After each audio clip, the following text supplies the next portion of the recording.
오늘도 사연살롱을 찾아주셔서 감사합니다. 몇 년 전 결혼해서 첫 아이를 임신 중인 여성이에요. 제 직업은 웨딩 플래너예요. 현재는 개인적인 사정으로 잠시 휴직 중이죠.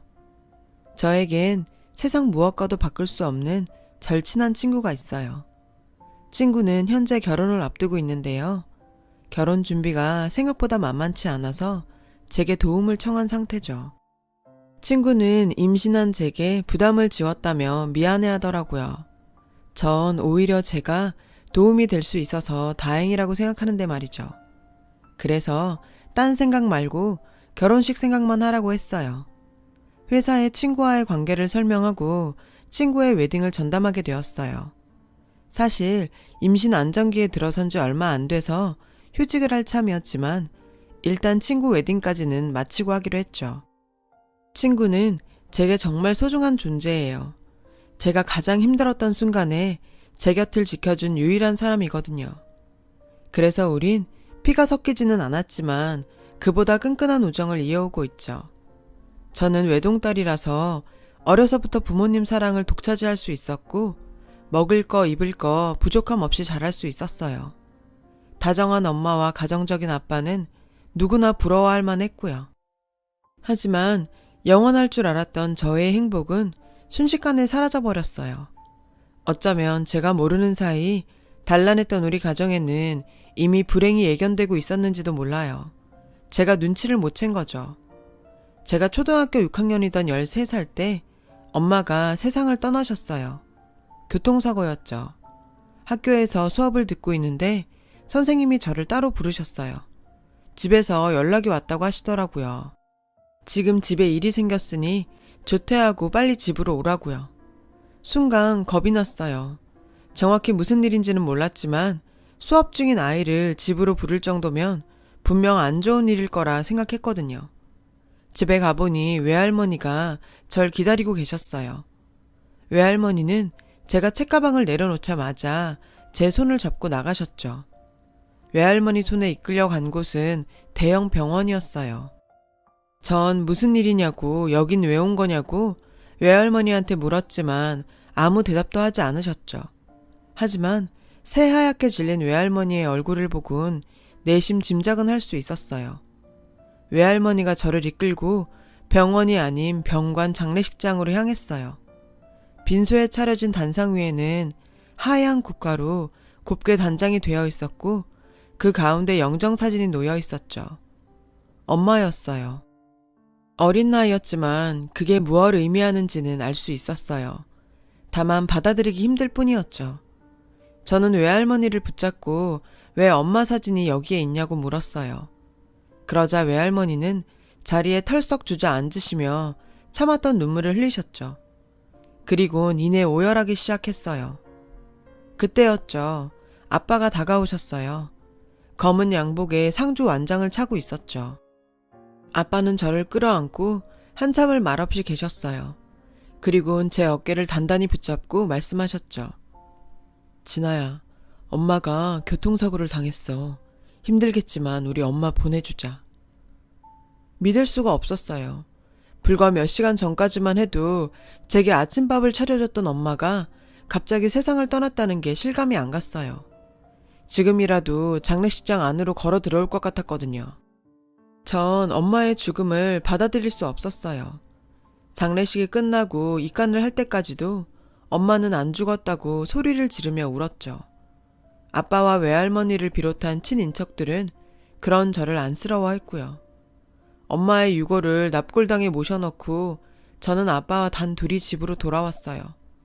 집에는 더 이상 엄마는 없었죠. 오직 아빠와 저 둘뿐이었어요. 그날 밤 아빠는 제게 그러시더군요. 진아야, 앞으론 더 씩씩하게 살아야 해. 그래야 엄마가 하늘나라에서 마음 놓고 행복할 수 있으니까.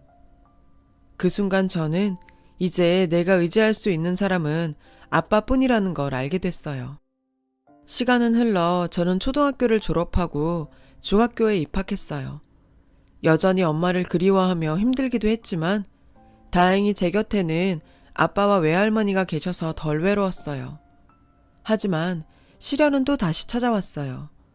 제가 중학교에 들어가고 얼마 안 돼서 외할머니가 세상을 떠나셨거든요. 심장마비였어요. 사람들은 딸을 잃은 슬픔 탓이 아닐까 생각했죠. 외할머니가 돌아가신 이후로 저는 더더욱 아빠한테 의지했어요. 세상에서 나 챙겨줄 사람은 오직 아빠뿐이니까요. 하지만 그런 제 생각은 철저히 빗나가고 말았죠. 외할머니가 돌아가시고 얼마 지나지 않아 여름방학이 시작됐어요. 그리고 며칠 뒤 아빠가 집으로 어떤 여자를 데리고 왔어요. 엄마보다 어려 보이는 여자였죠. 새엄마가 되실 분이야. 인사해라. 저는 너무나 놀랐어요. 엄마가 돌아가신 지 1년도 안 됐는데 새엄마라니요. 어떻게 아빠가 이렇게 쉽게 재혼을 말할 수 있는 거죠? 아빠도 오래 생각하고 한 결정이야. 넌 아직 엄마 손이 필요한 나이잖니. 착한 사람이니까 우리 진아도 잘 보살펴 줄 거야. 아빠는 마치 저 때문에 서둘러 재혼을 결정한 것처럼 말했지만 저는 그 말을 믿을 수 없었어요.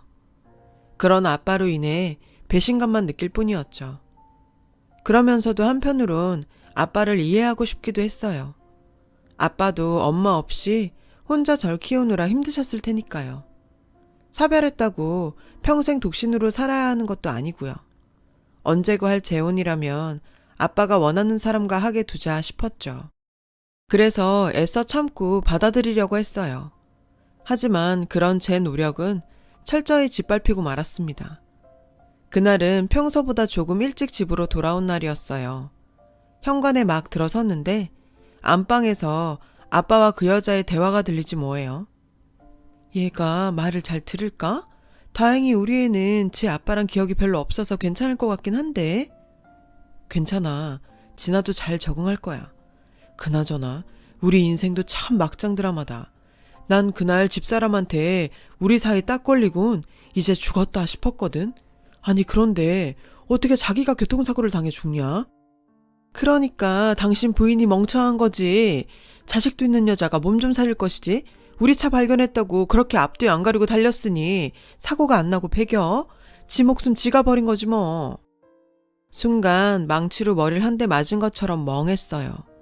저 두 사람의 대화를 통해 전 엄마의 죽음이 불륜관계였던 아빠와 저 여자 때문이란 걸 알게 됐으니까요. 전 그대로 방 안으로 들어갔어요.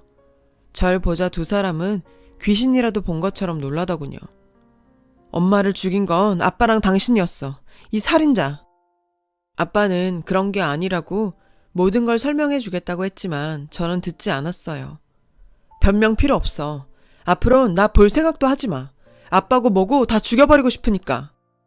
전 소리를 지르곤 제 방으로 갔어요.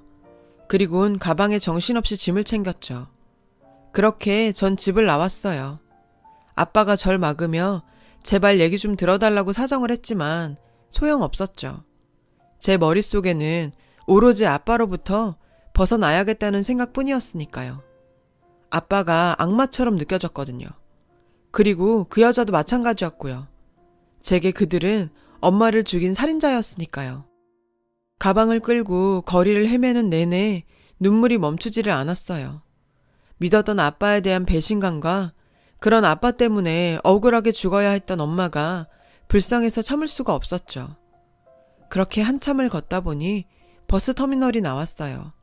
딱히 갈 곳이 없었던 저는 아무 버스나 잡아 탔어요. 종점까지 가서 내려보니 낯선 지방도시더라고요. 순간 막막했어요. 제 수중에는 현금 몇만 원과 교통카드, 그리고 통장에 모아놓은 세뱃돈 200만 원가량이 다였거든요. 제 나이를 생각하면 큰 돈이지만 정착을 하기엔 터무니없이 적은 돈이었죠. 전 일단 가방을 끌고 근처 찜질방으로 갔어요. 거기서 며칠을 지내다 보니 돈을 아껴야겠다는 생각이 들더라고요. 언제 어떻게 될지 모르니까요. 그래서 찜질방을 나와 정처 없이 돌아다녔어요. 끼니는 삼각김밥으로 때웠고요. 그렇게 걷고 또 걷다가 해질 무렵에 어느 교회 앞에 다다르게 됐죠. 마침 교회에서 누가 나오고 있더라고요. 옷차림을 보니 목사님 같았어요. 저는 무작정 목사님한테 달려가선 매달렸어요. 목사님, 저 좀 도와주세요. 갈 곳이 없어요. 잠시 당황하셨던 목사님은 친절하게 무슨 일이냐고 물으셨어요. 저는 거짓말을 했죠. 엄마는 돌아가셨고 아빠가 매일 때려서 집을 나왔다고요. 교회에서 일을 시켜도 좋고 다 좋으니 제발 먹고 자게만 해달라고 했어요. 목사님은 일단 저를 경찰서로 데리고 가셨어요. 경찰 아저씨는 제 이름과 집 주소를 묻더군요. 저는 혹시라도 아빠한테 연락할까봐 이름 외에는 아무것도 답하지 않았어요. 다행히 목사님이 경찰 아저씨한테 제 사정을 설명해 주셔서 그 지역 청소년 쉼터로 가게 되었어요. 그렇게 저는 쉼터에서 살게 되었고 쉼터 선생님들은 저를 그 지역 학교에 다닐 수 있도록 등록해 주셨어요. 완전히 새로운 삶을 시작하게 된 거죠. 솔직히 너무 일을 크게 벌린 게 아닐까 하는 생각도 들었지만 아빠가 한 짓을 생각하면 그런 걱정은 싹 사라졌어요. 쉼터 생활과 새 학교에 적응하는 데는 그리 오랜 시간이 걸리진 않았어요. 적응이 되니 나름 자유롭고 좋은 점도 꽤 있었어요. 아무래도 쉼터에 또래 친구들이 있다 보니 외롭지 않고 함께 살다 보니 꼭 수련회에 온 것처럼 재미도 있더라고요. 그렇게 저는 중학교 1학년 2학기를 새 학교에서 마치고 2학년이 되었어요. 그리고 그 무렵 친구 한 명을 만나게 되었는데 이 친구가 바로 앞에서 말한 둘도 없는 절친이에요. 친구와 저는 동갑이라서 방을 같이 쓰게 됐어요. 처음엔 둘 다 어색해서 눈도 못 마주치고 멀뚱하게 서 있었어요. 먼저 인사를 한 건 친구였죠. 서로 통성명을 하고 나니 친구가 제게 왜 여기 살게 되었냐고 묻더라고요. 저는 잠시 머뭇거리다가 제 상황을 솔직하게 얘기했어요. 제 얘기를 들은 친구는 놀라더라고요. 자기 상황이랑 너무 비슷하다고요. 친구는 어릴 때 아빠가 돌아가셔서 엄마랑 둘이 살았는데 어느 날 엄마가 남자를 만나는 걸 알게 됐대요. 거기까지는 아무 문제가 없었죠. 그런데 하필 엄마가 만나는 남자가 유부남이었던 거예요. 친구는 그 사실을 알고 충격을 받았고 남의 가정을 파탄내면서까지 불륜녀로 사는 엄마가 싫어서 집을 나왔대요. 저도 그렇지만 친구도 안 됐더라고요. 우리는 각자의 사정을 비밀에 붙이기로 했어요. 그날부터 우린 급속도로 친해졌어요. 학교에서도 쉼터에서도 늘 붙어 다녔죠. 비슷한 이유로 집을 나온 우리는 서로에게 동질감을 느끼는 만큼 끈끈한 유대감을 갖게 됐어요. 고작 15밖에 안 된 아이였지만 부모 아닌 서로에게 기대기로 했죠. 우린 학교에서 쉼터에서 사는 애라고 놀림을 받으면 둘이 합세해 싸우기도 했습니다. 그렇게 우린 서로를 지켜나갔어요. 나중에 성인이 되어 쉼터에서 나가야 할 때가 되면 같이 살기로 했고요. 그때를 대비해 우린 고등학교에 들어가자마자 아르바이트를 시작했어요. 물론 대외 활동은 쉼터 선생님의 감독하에 이루어졌죠. 혹시라도 문제가 생기면 보호자가 필요하니까요. 시간은 흘러 3년이 지났고 친구와 저는 고등학교를 졸업하게 됐어요. 웨딩 플래너가 꿈이었던 저는 관련 학과가 있는 전문대에 장학금을 받고 진학했어요. 친구는 대학 대신 제과 제빵 자격증을 따서 베이커리 막내로 취직했고요. 하지만 그때까지도 우린 독립을 할 만큼 돈을 모으지 못했어요. 아무래도 나이가 어린 탓에 돈 버는데 한계가 있었거든요. 다행히 그런 사정을 아는 쉼터의 배려로 우린 돈을 어느 정도 모을 때까지 쉼터에 머물 수 있게 되었죠. 그렇게 우린 1년 반 정도 더 쉼터에 머물다 퇴소를 하게 됐어요. 당시 전 학생 신분이어서 벌이가 많지 않았던 탓에 졸업하고 웨딩 업체에 취직하기 전까지는 친구가 월세를 감당해야 했어요. 제가 졸업 후 일을 시작하고 나서야 형편은 나아졌죠. 부모 도움 없이 살아야 했던 우린 최선을 다해 돈을 모았어요. 월급에서 월세와 생활비, 약간의 용돈을 빼곤 다 저금을 했죠. 언젠가 결혼을 하게 되더라도 우리에겐 손 벌릴 곳이 없었으니까요. 그러는 와중에 저는 선배의 소개로 남자친구를 사귀게 되었어요. 처음엔 사귈 마음까진 없었는데 계속된 구애에 어느 순간 마음을 열게 되더라고요. 이 남자가 제 남편이에요. 그렇게 한 2년 정도를 사귀었고 직장에서 어느 정도 자리를 잡았을 무렵 남친으로부터 청혼을 받았어요. 친구는 누구보다 기뻐해 주었죠. 그렇게 전 결혼 준비를 하게 되었어요. 그런데 친구가 뜻밖의 말을 꺼냈어요. 아빠한테 연락해 보라고요. 저는 펄쩍 뛰며 어떻게 네가 그런 소리를 하냐고 했지만 친구는 아빠랑 화해하라는 게 아니라 나중에 후회할지 모르니 여지를 남기지 말라는 거라고 하더군요. 우리가 나이가 어린 것도 아니고 이젠 상황을 다르게 볼 필요도 있다고 생각해. 친구의 말에 전 고민에 빠졌어요. 그리고 아빠를 만나기로 결론을 내렸죠. 친구는 제가 걱정이 된다며 저희 집까지 따라왔어요. 집으로 가는 전 내내 여러 생각이 들었고 내심 걱정도 됐죠. 아직 그 집에 사는지 확실하지 않았고 만약 아빠와 그 아줌마의 행복한 모습을 보면 예전처럼 참기 힘들 것 같았거든요.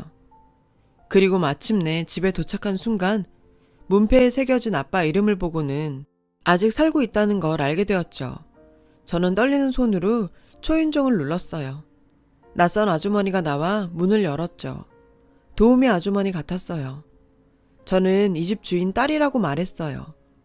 그러자 아주머니는 어머, 몇십 년 전에 집 나간 그 딸? 하고 묻더군요. 제가 고개를 끄덕이자 저와 친구를 집 안으로 들이셨어요. 집에는 초등학생 정도의 아이가 있더군요. 아빠와 아줌마의 아이였어요. 도우미 아주머니는 아빠를 불렀고 곧 아빠가 방에서 나왔어요. 아빠는 저를 보자 다리에 힘이 빠졌는지 비틀하더군요. 저는 그날 일이 떠올라 손이 부들부들 떨렸지만 그래도 목소리를 짜내 아빠를 불렀어요. 그래, 진아야. 우리 진아가 집에 왔구나. 잘 왔다, 잘 왔어. 저는 그때까지도 아무 생각이 없었어요. 아직도 아빠는 제게 엄마를 죽인 살인자였고 용서할 생각도 없었거든요. 전 친구를 가리키며 같이 사는 친구라고 말했어요. 그런데 그 순간 여자의 비명소리가 들렸어요. 돌아보니 아줌마가 비명을 지르며 털썩 주저앉지 뭐예요. 그런데 아줌마가 바라보고 있는 사람은 제가 아니었어요. 바로 제 옆에 서 있는 제 친구였죠. 친구 역시 얼굴이 하얗게 질려있더군요. 아줌마는 달려와 친구를 끌어안았어요. 그리고 흐느끼며 말했죠. 우리 딸, 엄마가 얼마나 찾아다녔는데. 순간 뒤통수를 한 대 맞은 기분이었어요. 친구가 말했던 유부남과 놀아났다던 친구 엄마가 바로 아빠의 여자였다니. 믿을 수가 없었죠. 아니, 어떻게 이럴 수가 있어요? 그 순간 친구는 냉정하게 아줌마를 떼어내며 그러더군요. 왜 이러세요, 아줌마? 난 엄마 없어요. 남의 가정 파탄낸 불륜녀 따윈 난 몰라요. 그 말에 아줌마는 흐느껴 울기만 했죠. 아빠 역시 아무 말 못하고 서 있었고요. 아빠랑 저 아줌마가 무슨 짓을 한 건지 이제 알겠어? 어떤 결과를 낳았는지 보이냐고. 내가 오늘 여기 온 이유는 하나야. 나 곧 결혼해. 보란듯이 행복한 가정 이룰 거고 아빠처럼 가족을 죽음으로 내모는 더러운 결혼 생활은 안 할 거란 말이야. 그거 얘기해주러 왔어. 이제 내 인생에 아빠란 존재는 없을 테니까. 마지막으로 낳아준 사람한테 얘기는 하는 게 도리일 것 같았어. 전 그 말을 남기고 친구와 함께 나왔어요. 아빠가 뒤에서 저를 애타게 불렀지만 돌아보지 않았어요. 아줌마 역시 비틀거리며 친구를 잡으려 뛰어나왔지만 친구는 아줌마의 손을 냉정하게 내쳤어요. 그리고는 아줌마, 그거 알아요? 남의 눈에 눈물 나게 하면 자신은 피눈물 흘리게 된다는 거. 인생 추잡하게 산 사람들의 말로가 어떤 건지 아저씨랑 아줌마를 보니 잘 알겠네. 친구는 자신의 엄마한테 매정한 말을 남기곤 제 손을 잡았어요. 그날 우린 집으로 돌아와 밤새도록 울었어요. 슬퍼서 온 게 아니라 서로에게 미안하고 가여워서였죠. 그렇게 울고 다음날 일어나 보니 이상하게도 머리가 맑더라고요. 늘 가슴을 짓누르고 있던 돌덩이가 쏙 빠진 것처럼 가뿐했고요. 그건 친구도 마찬가지였어요. 우린 그날 그동안 질기게 끌어왔던 부모와의 정을 완전히 끊었어요. 세상에 부모 없이 태어난 사람은 없다지만 누군가는 차라리 없는 삶을 사는 게 낫기도 한 것 같아요. 내 행복을 위해 타인의 가슴에 비수를 꼽는 행동은 결국 자신한테 되돌아온다는 걸 아빠도 아줌마도 알았으면 좋겠어요. 사람이 되긴 힘들지만 괴물이 되진 말자던 영화 대사처럼요. 다행히 전 좋은 시부모님을 만나 그간 집 떠나 살면서 겪었던 부모 없는 서름을 지워낼 수 있었어요. 시부모님은 제 불우한 가정사를 아시곤 앞으로 우리 딸 하자시며 안아주셨죠. 덕분에 결혼식도 무사히 치를 수 있었고 몇 년 후인 지금은 첫 아이를 임신한 상태예요. 친구는 제가 결혼한 지 얼마 안 돼서 같은 베이커리에서 일하던 동료와 사귀게 되었고 얼마 뒤 청혼을 바꾼 결혼식을 앞두고 있고요. 제가 임신 휴가까지 미루고 친구 결혼식에 열을 내는 이유를 이제 다들 아시겠죠? 너무 어린 나이에 깊은 상처를 받아 온전한 인생을 살지 못할 뻔했던 저와 친구는 서로의 상처를 보다듬으며 시련을 이겨낼 수 있었어요. 하지만 지금 이 순간에도 어딘가에는 자신이 감당하긴 어려운 시련 속에 갇혀있는 사람들이 있으리라 생각해요. 혼자는 약하지만 곁에 누군가가 힘이 되어준다면 분명 그 시련을 이겨나갈 수 있으리라 믿어요. 그러니 내 옆에 있는 누군가의 상처를 모른 척하지 말아주세요. 작은 관심도 누군가에겐 삶의 이유가 되니까요. 전 친구 결혼식을 잘 준비해서 제 친구를 세상에서 가장 아름다운 신부로 만들어줄 거예요. 그리고 남편과 함께 곧 태어날 아기를 위해 열심히 바르게 살 거고요. 제 이야기를 들어주셔서 감사드리고요. 여러분 가정에 행복이 가득하시길 마음으로 빌게요. 여러분, 사연 댓글에 응원과 현명한 조언 부탁드려요. 좋아요와 구독은 저에게 큰 힘이 됩니다. 오늘도 좋은 일 가득하세요.